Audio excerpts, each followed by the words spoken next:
My name is Neil Peacocks. I just turned 26. I live up in Greenpoint in Brooklyn. And I actually grew up in San Diego, California, which is, as far as like the whole United States goes, it's pretty liberal. But my childhood was, I guess, kind of unique because I don't know, I always joke to my friends and stuff that I kind of grew up in like a cultural cave, even though, you know, I was born in 1990. Growing up, I felt like it was much earlier, like maybe the 80s or the 70s, because you know, my parents are both very intelligent but very introverted, so whereas like growing up I would see many other people's parents like being very, very social, having friends over all the time. With my family, it was just my mom, my dad, and my brother and sister, and it was just the five of us, and kind of, I wouldn't say it was isolated, but it was like those were the people you relied on. So even though the 90s was kind of the kickoff for like you know, acceptance or people becoming more comfortable with homosexuality, I feel like growing up I didn't know that. So when I was, as a kid, like, you know, you don't really know the word for, you know, what you are. You just kind of feel different. And so I guess in my world growing up, like at 6, I remember I was on a swim team. My whole family were swimmers, and I remember, you know, looking at the boys in the jacuzzi and, you know, not anything dirty, but just thinking that they were nice to look at. And as I got older and older, I kind of knew, you know, was finding out what the word meant. And probably the worst year for me was 5th grade. It was pretty much the only year I got teased. But there were a lot less boys in the class, and they started teasing this one kid a lot and calling him the F word. And, you know, of course they didn't really know what that meant, but I was a quiet kid, so I didn't say anything, like I didn't stand up for him or anything. And eventually he got teased so bad that he left. And because I didn't actually tease him myself, I was their new target. So that was a really difficult year, especially since my twin brother was also in that class, and he was definitely one of the people teasing me. So that was the hardest. As I grew older, like 14, 15, I guess I became like a very emotional teenager. And so I spent a lot of time in my room alone, and I was always thinking of stories of main characters who were gay and, you know, doing things that they wanted, living a happy life. But I felt more and more isolated and kind of, you know, like I had this secret I couldn't tell anyone. And so I daydreamed about just running away, you know, or like growing up, graduating high school, going to college, not telling anyone, and then as soon as I was financially secure, I would just kind of tell everyone and say, fuck it, let's see what happens. I actually started saving like all my money, like my allowance, and I actually had a huge bank account, more than either of my siblings, because I was so worried that if my dad found out or my mom found out, I would just, you know, be homeless. But I guess I was actually incredibly lucky because,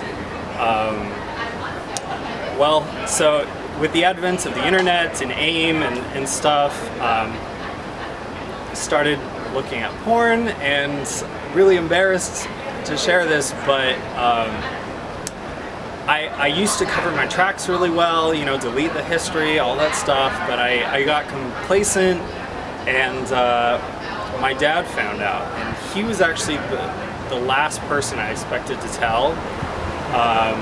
And so when I was about 16, maybe almost 17, I was home alone watching this terrible, the Hulk movie, like the first one. It was the giant animals, and it was really bad. And he sat down and he said, "Oh, Neil, I found some stuff on the computer." And immediately I knew what he had found, and I was just like in panic. Like, my heart was beating really fast. I was like, my foot was shaking, and it surprised me 100% when he said, he was totally supportive, and he actually said we should go to the library and like get some books to find out more about it, because he wasn't that sure. And then he asked me if he wanted him to tell my mom, and I said no. And pretty much with my dad, that was kind of it. There was no second discussion. It was like he was cool with it, even though he wouldn't like ever bring it up again. 2 weeks later, my mom, I think, must have found the same stuff. And so, I'm a lot closer with my mom, and she came to me and almost started the same conversation, and I actually got really mad because I had been reading a lot of stuff on how to come out and all this stuff, and I felt like it was my responsibility to come to them. So the fact that both of my parents had come to me, I guess being the emotional teenager, I just kind of snapped and was like, you're not supposed to come to me, I'm supposed to come to you, and I stormed out. But then she came back and talked to me again, and was really cool about it. She said that she had always known since I was a kid, which I guess I kind of wished she had filled me in sooner, because that would have made the road a lot easier. For the rest of my family, my brother found out next. He was kind of a snoop, read my journal, and I had written some melodramatic thing about what I thought everyone in my family would react. And I think I wrote like, "Oh, with my brother, I don't think our relationship will ever be the same." And he actually came up to me with the notebook in his hand crying, and he said, "Neil, I love you."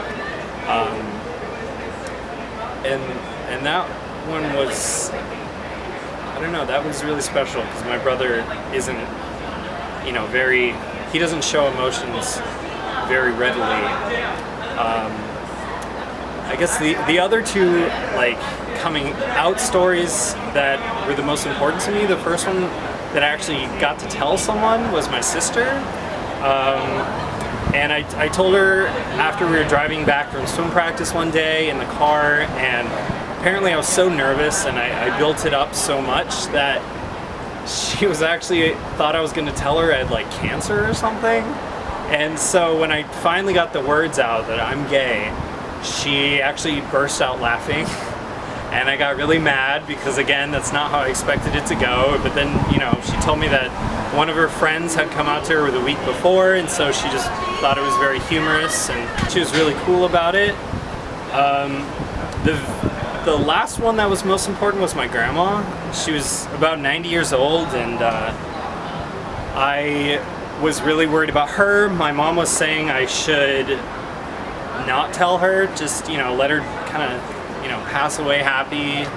What's the point in making her upset? But I felt like I just had to.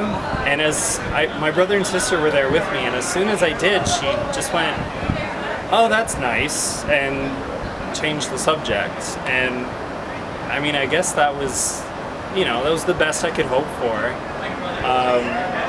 So all in all, it kind of felt like rainbows, and every time I told someone, I felt like 20 pounds lighter, 50 pounds lighter.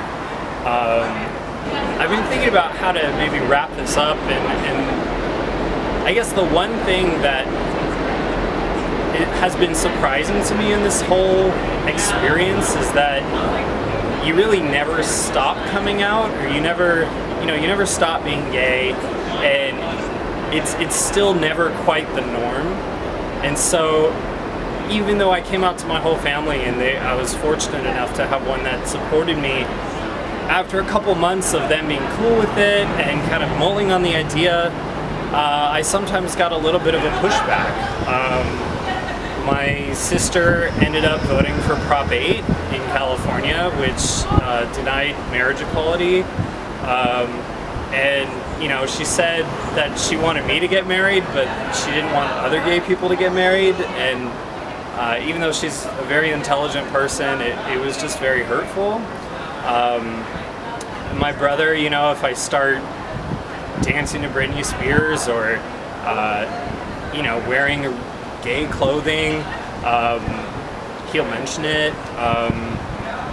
You know, my other grandparents, like, they know I'm gay, but they've never really talked about it. So it's just, even though, like, if you get acceptance, it feels like you're still kind of, people still partly feel like it's a phase, or feel like, you know, you're just trying to be different, when really it is who you are. And I guess after you kind of let people know, they should just be like, oh, that's great, like, let's go grab a beer, or let's go make dinner or something. Yeah, and I guess I still haven't brought anyone home for, like, Thanksgiving or anything. That's ideally my next big step, but I don't know, I think, you know, it'll go well. And I don't know, I kind of wish everyone had it, you know, had parents that accepted them for who they are.